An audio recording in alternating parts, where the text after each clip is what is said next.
Existen varios tipos de depresiones y de cuadros depresivos. O sea, hay una depresión muy endógena, es decir, muy bioquímica, que tiene hasta un componente genético, que se reconoce muy rápidamente porque a poco que se trate con una medicación, responde muy rápido, ¿no? Y entonces esa gente se la conoce y se la diagnostica porque responde rápido a la farmacología. Existe otra parte que es lo que es la personalidad depresiva, que a mí me parece súper interesante y que está muy poco trabajado. La personalidad depresiva es un tipo de rasgos de nuestra forma de ser que nos llevan a ponernos tristes con más facilidad que el resto. Entonces, ¿qué pasa? Que esto hoy en día parece que es que eres débil, que eres sensible, que tienes poca fuerza, que tienes poca fuerza de voluntad. Y vivimos en una sociedad y hay una generación, sobre todo anterior a la nuestra, donde el aguantoformo, el ser fuerte, el aguanta, el no te quejes, el no expreses emociones, estaba a la orden del día. Costaba mucho, y todavía cuesta, hablar de sentimientos y de emociones. O sea, parecía que si alguien decía que tenía una depresión, eso estaba mal visto, porque eso significaba que eras débil, que eras vulnerable y que no tenías posibilidad de salir adelante por ti solo. Y bueno, pues eso está mal visto. Entonces, ¿qué pasa? Que la depresión tiene varios componentes, cada vez se estudia más. Hay un tema de la neuroplasticidad cerebral, es decir, cómo las neuronas se van adaptando a los cambios, al estrés, y hay veces que la neurona sufre y entonces acaba como agotándose y eso genera como una inflamación y una apatía y una tristeza. Hay un componente bioquímico de muchas más hormonas, de muchas más sustancias, y que esa inflamación de la que me gustaría hablar, porque me parece muy interesante, si nosotros vivimos estados de estrés mantenidos, reales o imaginarios, a veces no es fácil compaginar la vida personal y laboral, ¿no? Las mujeres que tienen más tendencia a la depresión. Entonces, ese estado de estrés mantenido va generando un deterioro que puede ser tanto inflamatorio como cambios en la neuroplasticidad cerebral, pero centrémonos en esa inflamación. Esa inflamación va cambiando el organismo y va generando que algunos núcleos del cerebro pues se van modificando y se inflaman. Muchas depresiones provienen de estados de alerta permanentes. Muchos cuadros de tristeza provienen de vivir alerta durante mucho tiempo. Y esto lo he observado en consulta, que de repente alguien está luchando contra algo y de repente ese algo termina y uno dice, bueno, pues si estoy con una tristeza encima, digo, ya, es que es fisiológico. Tienes que pedir ayuda cuando eso se te va de las manos y ves que esa tristeza y empiezas a tener pensamientos demasiado negativos, te replanteas tu vida, ya no te apetece hacer nada. Este estado depresivo de tristeza. Pero hay niveles de depresión, leve, moderada y grave. La grave es cuando de repente la única solución que te enseña tu mente es la muerte, quítate del medio. Y eso es una realidad. El cerebro, cuando está triste, tiene tres ideas. La primera es, nadie me entiende, de esto no se sale y nunca nadie va a ser capaz de empatizar conmigo lo suficiente como para que yo me sienta aliviado. O sea, estas tres son parte intrínseca de una persona deprimida. Y esto pasa así, y entonces hay mucha gente que le cuesta reconocerlo. A mí uno de los temas que me gusta cuando doy las conferencias o audios o podcasts, que de repente alguien lo escucha y diga, o sea, que puede ser que yo tenga una depresión. Que esto no solo sea que soy sensiblón o sensiblona o que tengo falta de voluntad, sino que puede ser que yo tenga algo más. Y esa persona lo está escuchando y se echa a llorar. Y dice, pues es que yo me siento así. Bueno, lo primero de todo es que no tenga miedo antes de pedir ayuda, si lo necesitas, si le da un poco de miedo esa primera petición de ayuda, que coja un libro y lea sobre el tema. Mi padre tiene un libro maravilloso que se llama Adiós Depresión, que habla de la depresión, el mío, que lo explico, cómo hacer que te pasen cosas buenas, algún audio de algún psiquiatra sensato que hable del tema que es la depresión, y que uno no tenga miedo de repente y decir, anda, que esto es lo que me pasa a mí, y puedo estar pasando por este proceso. Por ejemplo, otra opción es hablar con alguien que tú sepas que en algún momento tuvo que pedir ayuda. Esta gente suele empatizar muy bien, ¿no? Alguien de tu entorno que sabes que en algún momento tuvo que acudir al psiquiatra o al psicólogo y preguntarle, oye, mira, yo me siento así, ¿tú crees que lo mío es de ayuda? Porque hay mucha gente que viene a terapia que me dice, Marian, es que yo sé que hay gente que tiene problemas más graves que los míos, pero no sé, quizá no debería yo estar quitándole la hora. Yo siempre digo que tengo tres tipos de paciente. El que viene por una crisis, porque está con una depresión, con ataques de ansiedad, porque se encuentra muy mal. La segunda, al que le enseño a no volver a no recaer. Y el tercero es al que en general las cosas le van circunstancialmente bien, o tiene trabajo, tiene pareja, tiene hijos, tiene más o menos dinero, pero está triste, porque significa que su filtro con la realidad está deteriorado o dañado. Y esa persona necesita también ayuda, porque si las cosas te van bien y no disfrutas de la vida, significa que tu interpretación de las cosas es defectuosa por algo que te ha pasado, por ese filtro que no está bien construido, y ayudando a gestionar mejor ese filtro, esas cosas buenas que tienes en tu entorno las disfrutas de mejor forma. Bueno, efectivamente, es que a veces somos nuestros peores enemigos y todos nosotros tenemos una voz interior que va comentando nuestra jugada, la jugada de nuestra vida. Tenemos una voz interior que nos acompaña todos los días y esa voz interior tiene un impacto directo a nivel físico y psicológico. A nivel físico en las células, en los niveles de algunas hormonas que circulan por la sangre e incluso a nivel de nuestros propios telómeros, que son los capuchones que están en los cromosomas de nuestro núcleo celular. Y sabemos hoy en día que cómo pensamos y cómo nos tratamos va a influir en el físico, pero también en el psicológico, porque va a hacer que nuestro estado de ánimo esté totalmente influido por ello. Y esa interpretación de la realidad depende de muchos factores, pero uno de ellos va a ser de cómo nos tratamos a nosotros mismos. Si somos de esas personas que siempre pensamos que pues tenemos mala suerte en la vida, o nos sentimos culpables o víctimas de muchas cosas, o tenemos la autoestima o una falta de seguridad en nosotros mismos, vamos a interpretar todo de forma negativa. Por lo tanto, esa voz interior, esos pensamientos que nutren nuestra cabecita, nuestro sistema límbico, nuestra corteza prefrontal, nuestro núcleo cingulado, van a influir de forma positiva o muy negativa en nuestra salud física o psicológica. Y de ahí una anécdota muy graciosa. Cuando yo saqué mi libro al principio, una de las primeras entrevistas, recuerdo un periodista de un medio español que le dije esto: el 90% de las cosas que nos preocupan nunca suceden. Y me dijo, me preguntó, me dijo, es que lo quiero poner de titular.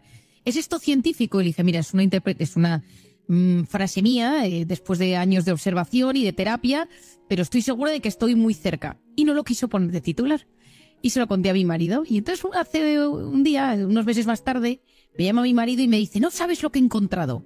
El 91,4% de las cosas que nos preocupan nunca jamás suceden. Lo ha publicado la revista Science de un estudio. Y entonces, oye, nos habíamos ido en 1,4 y me quedé muy tranquila. Efectivamente, el 90%, el 91,4% de las cosas que nos preocupan nunca jamás suceden. Pero nuestro cuerpo y nuestra mente lo viven como si fuera real. Y esto es la gran clave. Yo creo que a nivel de la gestión emocional, yo creo que puede ser como el banderín de salida. Sabiendo que si tú haces una lista de 100 cosas, 91 nunca van a suceder, pero te tienen inquieto y te van perturbando y te van enfermando día tras día. O sea, te voy a dar un ejemplo muy tonto, pero muy sencillo, que es cerrar los ojos y pensar en un limón que cortas y que lo empiezas a chupar, ¿no? Y empiezas a hipersalivar y empieza a cambiar toda la segregación de saliva de tu boca, ¿no? Este es uno muy fácil.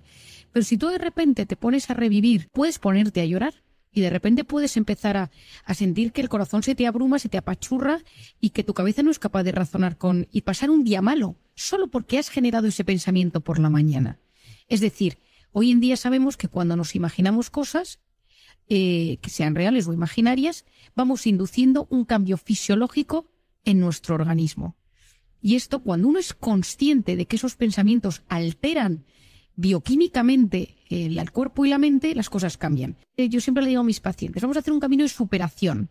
Hacemos una lista de 5, 6, 7 cosas que queramos superar.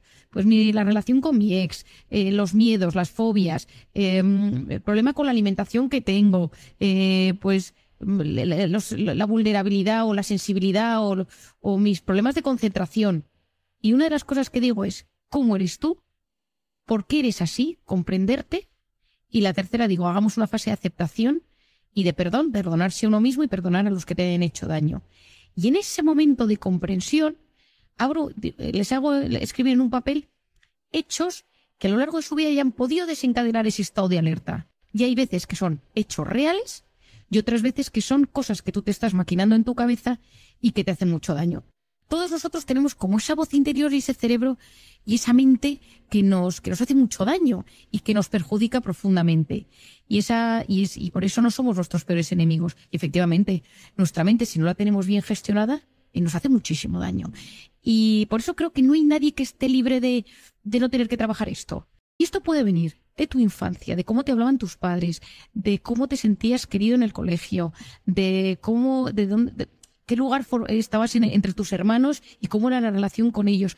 Porque allí hacemos casi como un libro en blanco en muchos aspectos y se van formando nuestra voz interior, nuestra manera de querer, nuestra manera de vincularnos. Y eso depende de una serie de factores que van surgiendo a lo largo de la infancia y de la juventud. Cuando esos ladrillos vienen un poco deteriorados, en la edad adulta, con factores de estrés, en una sociedad hiperestimulada donde los valores están cada vez más en desuso, uno se va rompiendo. Y entonces uno tiene la sensación de que la cabeza le exige, le pide, y lo que te da paz es el control. Entonces parece ser que donde únicamente te sientes en paz es cuando lo controlas todo. ¿Qué es lo que ha pasado en los últimos 10 años?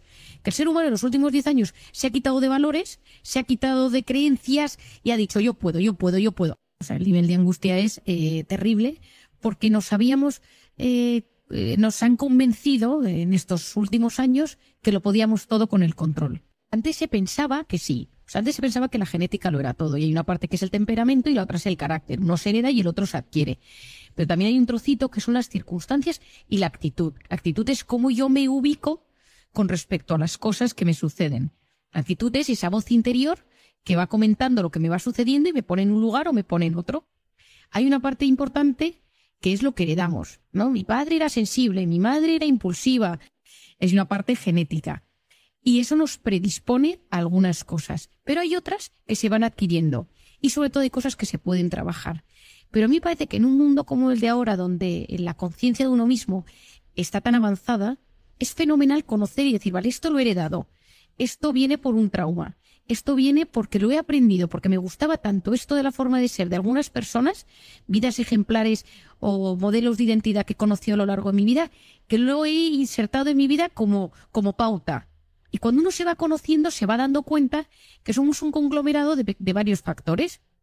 Pero es muy triste y muy limitante pensar que venimos porque mis padres eran así y esto de soy así. Pero, efectivamente, por ejemplo, el tema depresivo es muy hereditario. El tema, cuando hay una enfermedad, por ejemplo, física, por supuesto, pero psicológica, sea un trastorno bipolar o temas, por ejemplo, de adicciones. El tema del alcoholismo, por ejemplo, sabemos hoy en día que hay una parte genética muy importante y por eso es bueno que uno tenga conciencia y yo a la gente que tiene carga genética de enfermedad mental le hago que cuide más sus factores de estrés, el sueño, la alimentación, etcétera, porque si no corre más riesgo de que esa enfermedad o que ese trastorno se active en su interior. Por eso yo creo que es fundamental tener unos valores claros en la vida, tener una hoja de ruta clara, ¿no? Con una serie de ideas, y si uno no la tiene, o sea, tener un sentido de vida. La felicidad depende del sentido que cada uno le damos a nuestra vida. Y si no tienes tu vida no tiene sentido, acabas sustituyendo los sentidos, el sentido de la vida por sensaciones, porque tu vida carece de sentido. Y ese sentido a veces requiere buscar un plano más trascendental de las cosas, hacerte preguntas que a veces dan un poco de vértigo, la vida, la muerte, el sufrimiento, el dolor, el amor, la pareja, el egoísmo, es decir, y eso requiere pensar, pararse, leer cosas que nos sacan de nuestra zona de confort, porque si no, es nuestra corteza prefrontal y nuestra dopamina digiriendo constantemente pues productos que no nos llenan, que nos generan esa sensación de gratificación instantánea, pero que a la larga te generan un gran vacío. Y ese gran vacío, a mí lo que me preocupa es que cuando llega el momento de tomar decisiones importantes, no sabes a qué atenerte, no sabes a dónde agarrarte, porque no hay pilares sólidos. Pues esto genera un gran vacío existencial. Y cuando yo hablo y doy alguna charla sobre el sentido de la vida, la gente muchas veces me pregunta, ¿y cómo encuentro el mío? Y te das cuenta que nos encontramos en un momento de la historia donde pues falta un rumbo, unos valores consistentes que nos ayuden a sentirnos un poco en paz y decir, bueno, a pesar de que todo se tambalea a mi alrededor, ¿yo a qué me agarro? Es como que adormezco mi capacidad de profundizar sobre la vida. Y como bien decía Santo Tomás, la virtud está en el medio de las cosas, en poder encontrar el equilibrio entre los dos extremos. Pero también tener tiempo para parar. Es decir, para deleitarse con esto que hablamos de la puesta de sol, con una música, con una sensación como de placentera, pues de la comida, saborear la comida, poder conectar con mi interior, con mis recuerdos, pararme y ver una un álbum de fotos antiguo que encuentro en la buhardilla de mi casa. Y la salud mental hay que darle un lugar mucho más importante, porque al final en esta vida tú puedes tener una enfermedad física grave y limitante, pero si tu cabeza funciona y tu cabeza va bien, hasta físicamente te sientes mejor. Pero cuando la cabeza te juega malas pasadas, cuando en una sociedad como la de ahora hay tantísimo problema de psiquiatría y de psicología, porque llevamos unos ritmos de vida que son insostenibles, otra es porque las consecuencias de este ritmo de vida, esa inflamación constante, genera un deterioro a nivel neurológico y una inflamación. Sabemos que hoy en día las depresiones también son debidas a núcleos inflamados del cerebro, y llega un momento que ese aspecto inflamatorio genera pues estados de tristeza y de apatía. Gracias. Un beso muy grande.